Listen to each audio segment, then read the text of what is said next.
तरफ देख रहे हैं कि किस तरीके से पाकिस्तान खुद चकनाचूर और खंड खंड होने की कगार पर पहुंच चुका है, लेकिन दूसरी ओर अगर आतंकी साजिशों की बात करें तो उसे रचने से पीछे हटता हुआ वो यहां पर दिखाई नहीं दे रहा है। आईएसआईएस की अगर बात करें तो एक कैबिनेट बताया जा रहा है कि आतंकियों का एक जत्था इकट्ठा हो चुका है और सभी को अलग अलग जिम्मेदारी दी गई है कि उनको क्या करना है, कौन सी जिम्मेदारी निभानी है और कैसे आतंकी संगठन को और आतंक को और ज्यादा मजबूत करना है। आपको दिखाते हैं इस रिपोर्ट के जरिए।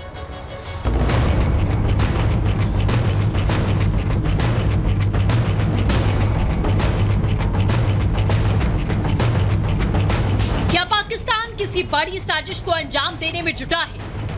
क्या हिंदुस्तान से हर बार मुंह की खाने वाला आतंकिस्तान अब आतंकियों के जरिए अपने नापाक मंसूबों को पूरा करना चाहता है? सूत्रों के हवाले से खबरें हैं, जम्मू कश्मीर में पाकिस्तानी आतंकी कोई बड़ी घटना को अंजाम देने की फिराक में है।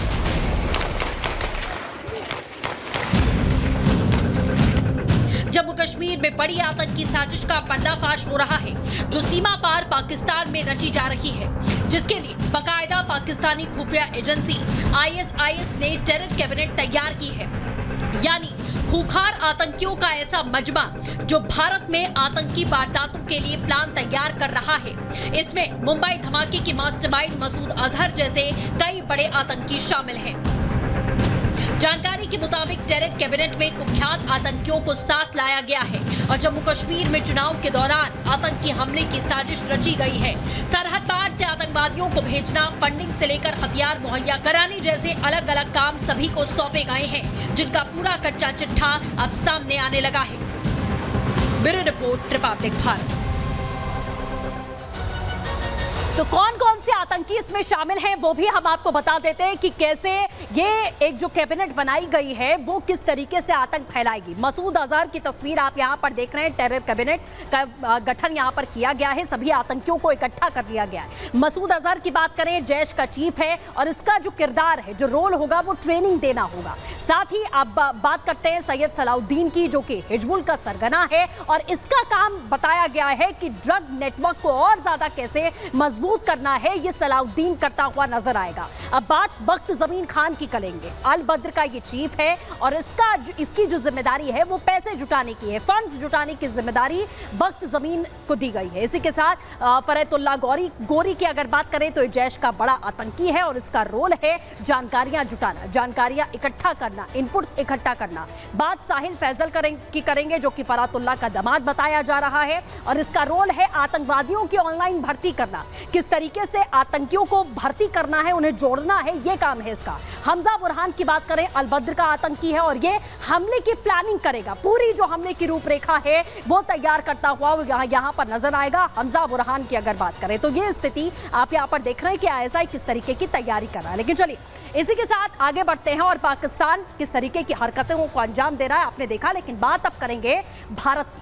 स्वतंत्रता दिवस की पूर्व संध्या है, राष्ट्रपति का अभिभाषण भी हुआ और इसी के साथ में विभाजन विभीषिका जो दिवस है वो भी आज मनाया गया। आपने देखा कि किस तरीके से सीएम योगी आदित्यनाथ ने भी साफ आज एक बड़ा बयान दिया है पाकिस्तान को लेकर और पूरा देश इस समय स्वतंत्रता दिवस के रंग में रंगा हुआ नजर आ रहा है। और उधर अगर घाटी की बात करें तो वहां आतंकी साजिश को नाकाम करने के लिए भारतीय सेना के वीर सपूत डटकर खड़े हुए हैं। देखिए इस रिपोर्ट में।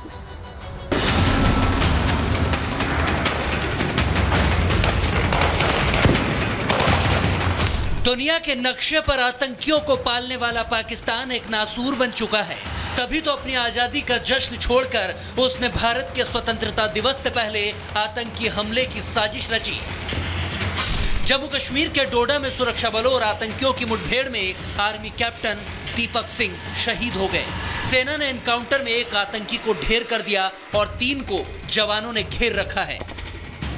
जिस तरह से हम देख रहे हैं डोडा के अंदर किस तरह कल रात एक मुठभेड़ जो शुरू हुई, उसके बाद हमने देखा किस तरह से जम्मू कश्मीर को हाई अलर्ट पर रखा गया है और लगातार आप देख रहे हैं किस तरह से यहाँ पे सुरक्षा बल जो है 24 घंटे तैनात रहते हैं। और अभी किस तरह से यहाँ पे नेशनल हाईवेज पे अलग तरह के नाके जो लगाए गए हैं और यहाँ पे जितने भी आने और जाने वाले गाड़ियाँ हैं उनसे पूछताछ की जाती है, उसके बाद उनको यहाँ से जाने की इजाज़त दी जाती है। भारत जब आजादी का जश्न मना रहा है तो पाकिस्तान आतंकी हमले करा रहा है। बढ़ती आतंकी घटनाओं को लेकर दिल्ली में रक्षा मंत्री राजनाथ सिंह ने NSA Ajit Doval, army chief general Upendra Dwivedi और सुरक्षा एजेंसियों के प्रमुखों के साथ एक बड़ी बैठक की। उधर जम्मू कश्मीर में सुरक्षा बलों को हाई अलर्ट पर रखा गया है। जम्मू में 3000 से ज्यादा सेना के जवान और बीएसएफ के करीब 2000 जवान तैनात किए गए हैं। वहीं आतंक से निपटने के लिए असम राइफल्स के करीब 1500 से 2000 जवान भी भेजे गए हैं। जवान बॉर्डर पर पैनी नजर बनाए हुए हैं। 15 अगस्त से ठीक कबल सुरक्षा एजेंसीज को एक सूचना मिली है कि पाकिस्तान के कुछ लॉन्चिंग पैड जो अभी फिर से एक्टिवेट किए गए हैं, जो पहले एक्टिवेट थे नहीं, उनको फिर से एक बार एक्टिवेट किया गया है। उसके बाद ही आप देख सकते हो किस तरह से लाइन ऑफ कंट्रोल पर हाई अलर्ट की मुस्तैदी जो है यहाँ पे दिखाई दे रही है। इस तरह यहाँ पे जवान जो हैं 2400 घंटे तैनात रहते हैं, चाहे कोई भी मौसम हो, चाहे दिन हो या रात हो, लेकिन ये जवान जो है लगातार यहाँ पर अपने ऑपरेशंस में लगे रहते हैं। हिंद की सेना हर मोर्चे पर तैनात है और सर्वोच्च बलिदान देकर भी हमारे जाबाज देश की रक्षा कर रहे हैं। ऐसे शूरवीरों के लिए 103 गैलेंट्री अवार्ड की राष्ट्रपति ने घोषणा की है, जिनमें 4 को कीर्ति चक्र और 18 को शौर्य चक्र दिया जाएगा। इनमें 9 जाबाजों को मरणोपरांत सम्मानित किया गया है। हिंद के ऐसे रखवाले ही हमारी सुरक्षा और आजादी के नायक हैं। Bureau report, Republic Bharat.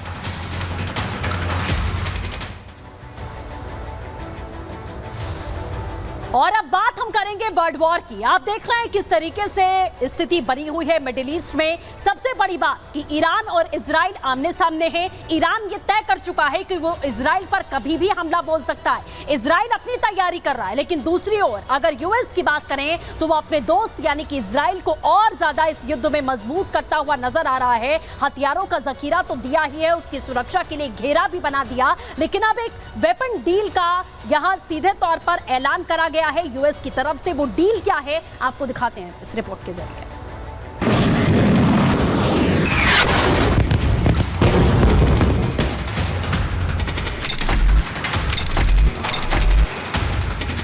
क्या मिडिल ईस्ट में मचेगी और बड़ी तबाही? अमेरिका फिर लगाएगा चिंगारी। अरब वर्ल्ड में खौफ है, ईरान थर्राया हुआ है। अमेरिका के एक फैसले ने इजराइल की ताकत को और बढ़ा दिया है तो दुश्मनों के होश उड़ा दिए।